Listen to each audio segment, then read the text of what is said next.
What else about Spider-Verse? I have a question. Yes. There would be more. So one of my favorite parts was Uncle Aaron and how showing like a high-level henchman having like a real life. Oh yeah. Like he's an uncle. Like and having that he was this kid's cool uncle and fucking prowlers. Right. And not he wasn't these things, but he was also this. He can exist as both things. He's trying to literally mentor his kid in certain ways that he thinks that his dad is actually failing at. Right. And my question is, how often has the private regular life of a high level henchman been explored outside of this? No, I think it's great. I mean, aside from the Austin Powers movies, but I mean, sure. We're like, the guys are like, Smitty got crushed by a cement, roller again.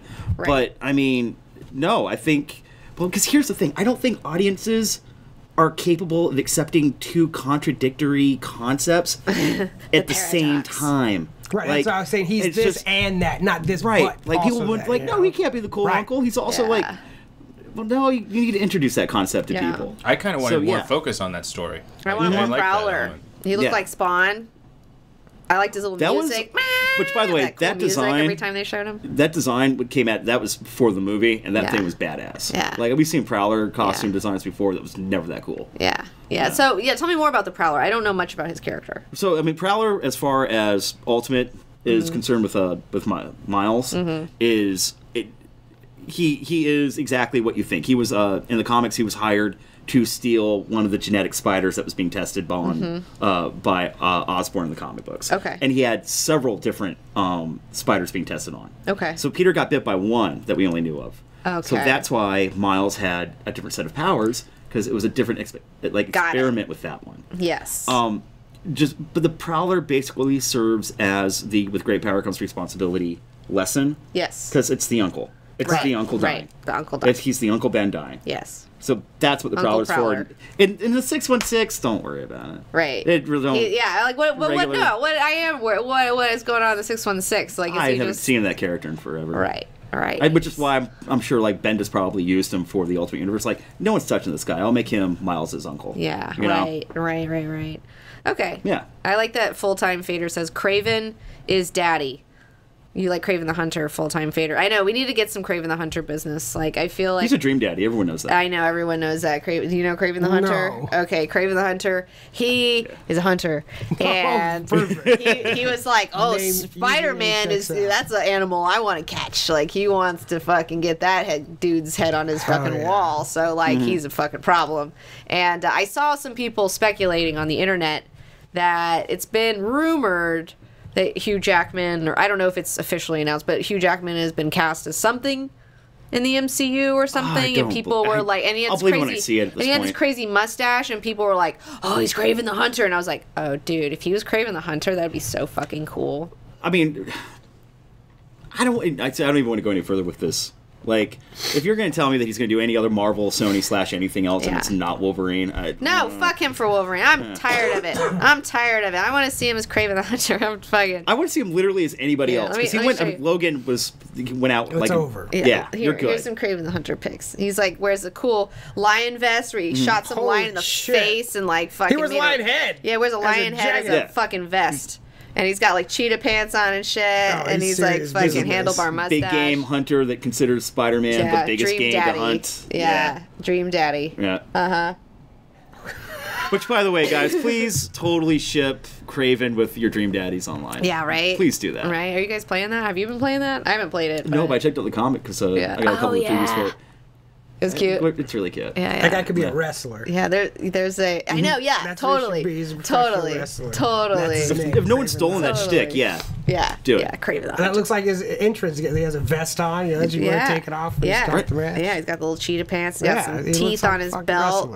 I like it's turned into a serious conversation about Spider-Verse, and now it's just turned into like, wouldn't that be cool? That's what that movie was about. That's a lot of what that movie was about. Like, wouldn't it be cool? Yeah. Like, I want people who make movies to have that freedom of, wouldn't it be cool? Wouldn't it be cool? Wouldn't it be cool? And to make that fucking movie, like, wouldn't it be cool if this happened? Let's do that. There's this weird thing going on at Marvel right now, because they've really ushered in a lot of really great talent that were kind of known for, like, their indie stories.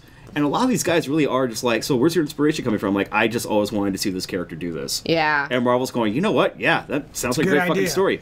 Right. You know, they're not trying to. They're kind of loosening the reins a little bit as far as like the creativity is concerned over at Marvel. Yeah. As long as they bring the character back to like its There's at core its core. tenets. There's core tenets, and outside of that, you should. There's parameters, but all great art is made within parameters. Like all the shit that Donny Cates is doing right now with Venom in the comics. What's going on with Venom? Oh, dude, we're finding out that like is it Agent Venom still? No. Brock's got the suit back. Okay. Obviously, because for the fucking film. Yeah. So Brock's got the suit back. Like he and the suit really kind of have a symbiotic relationship. But we're finding more about the history of Venom, and he's millions of years old. Yes. And we finally discovered like all the planet and like the symbiote god is now calling like all the symbiotes back. The acolytes. Symbiote god. Yeah, it's insane. And now because like he kind of like reconnected with like the symbiote god for a minute. Yeah. It unlocked a bunch of his powers. Oh. And he's now like Got actually really like he and Eddie, like, really, it's just kind of, I hate that I have to reference the movie. Yeah. But it's that back and forth banter they have now. Where they're a couple. Yeah. Now they're it's really very much like that. I know. I'm kind of into that. And he's doing some shit, killer shit with that. It's a great series. That's really cool. Well, what happened to Flash? Flash, do you want him? He's dead. Spoilers. He became Agent Anti-Venom. Yeah. And he died saving everybody. Using his suit, he used the last of his suit to heal everyone. And didn't keep enough to heal himself. What a sweet baby. What a sweet I'm not over it, man. I know. How long ago was that? That was about 6-7 months ago. 10 years ago. Yeah, in comics, 5 minutes. Yeah. Yeah. Because time does not move in comics. Right. Well, I really loved how they did, like, when he was Agent Venom. So was that the same symbiote that Flash had, or was that a different symbiote? Because I thought it was the same symbiote. No, yeah, the Venom symbiote is still the same one that's always been passed around like it a was, bad prom date. Like their relationship, Flash, and the relationship with that the symbiote was like more like a dog. Like Venom was more like a pet, like a wild animal pet. You know, he would always like try to like shh, trying to calm the symbiote. Oh, calm down! Don't eat anybody. Calm down. And I like that. I was into that. I was into that. But I'm down if Eddie's back. That's cool. Yeah, and it's kind of weird because like they really kind of encompass like he's still trying to do the whole.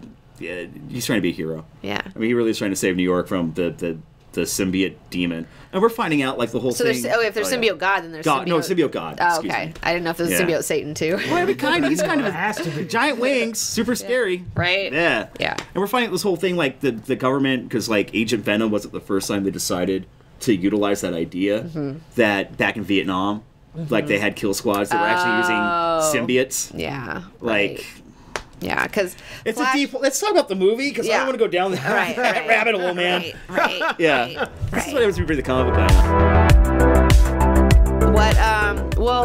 What else did you love about the Spider-Verse movie? I liked that it wasn't joke after joke after joke to break up tension. That was really important for me. Again, one of those things where everyone got like just enough equal time to make it happen, where it was worth every character's while. Yeah. They made some really smart moves as far as like Gwen. That's Gwen Stacy. We all know that's Gwen Stacy, Peter's first love that died, and this is an alternate universe. Yeah. They really kind of glossed over the fact like she's like, oh, I'm Gwen Stacy. Yeah, they did. They didn't have to dive. They don't want Peter getting distracted in this story for that. You know. So that was kind of a really smart move. I really just kind of like that it pivots more towards Miles and Gwen kind of being a thing. Yeah. Like, because that's the flirtations there, and it's also in the comic books. Well, Gwen in the comics, what universe is she in? I'm going to screw it up. It's 1619, but correct me. Okay.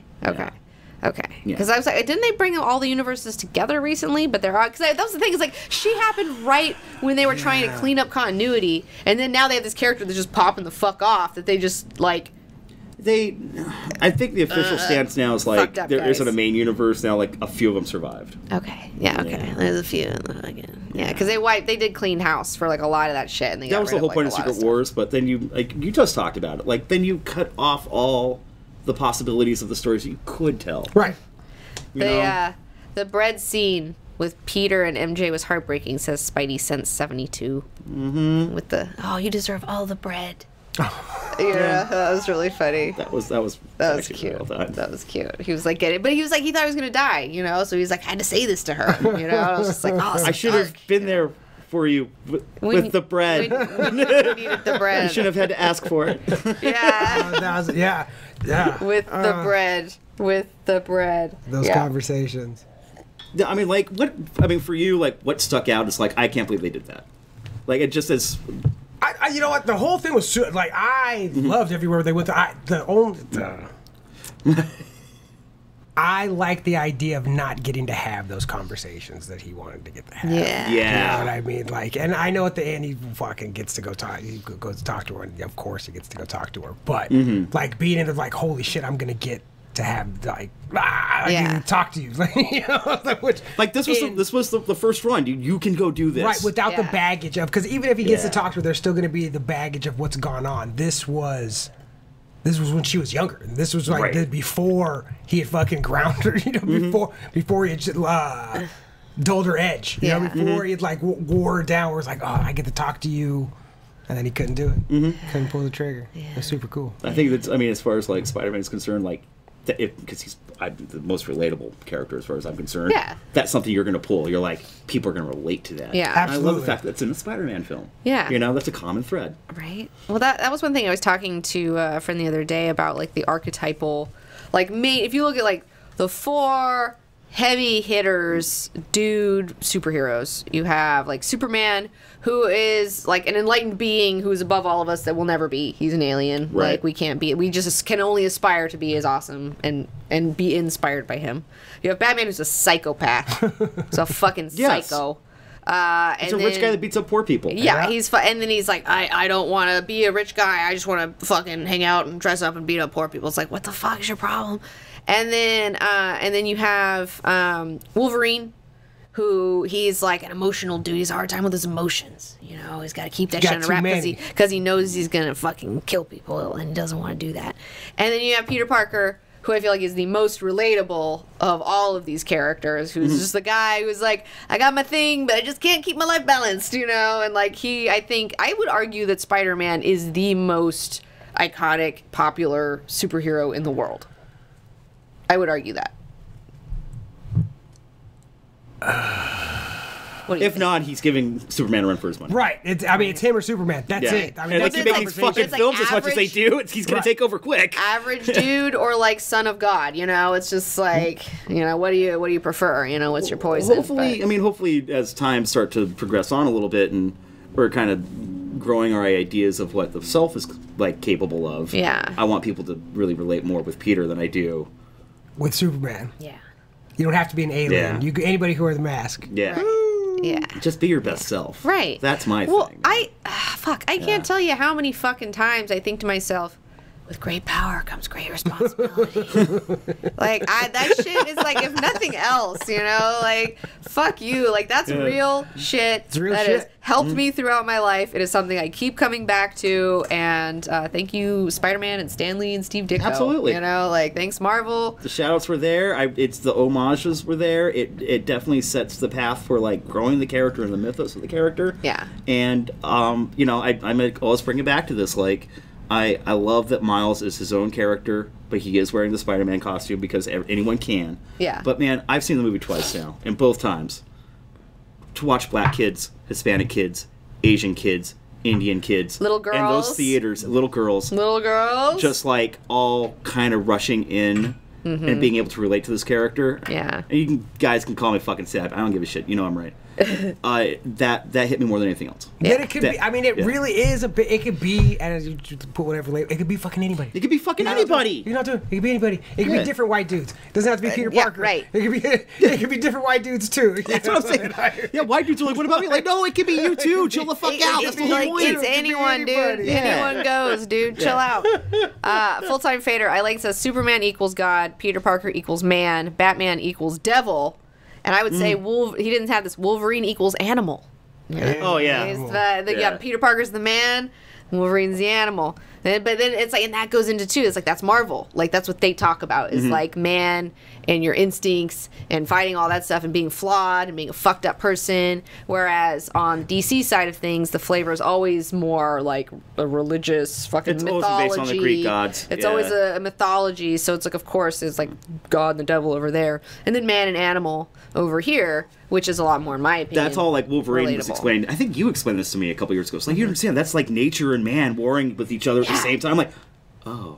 He's like, that's why he has to meditate, you know? Like, that's why he goes to Japan and, like, tries to get with the honor code and the Bushido and all that shit, you know? Because he's like, I gotta rules. I gotta figure this out because this is gonna be a problem. He knows it's gonna be a problem. He knows he's a problem. He knows he's a fucking problem, you know? Where's like, go live in a cave with bears for a while. Yeah, I'll just go live in a cave with some bears for a while. I'm just, it's too much. I gotta dip out, you know? I gotta fucking dip out. Somebody says Wolverine to me is an explanation of why immortality sucks. Superman is about being boring. No, Superman's not about being boring. You gotta read All-Star Superman. All-Star Superman by Grant Morrison. All-Star Superman. All-Star Superman. Dude, we can all agree. That is these three assholes you can agree. You recommended that to me and made me do it, and I read it, and I was like, yeah, that was a good decision. It was so good. I'm getting older, and the more I get older, the more I'm like, Grant Morrison, man. I mean, I was already a fan 10 years ago, but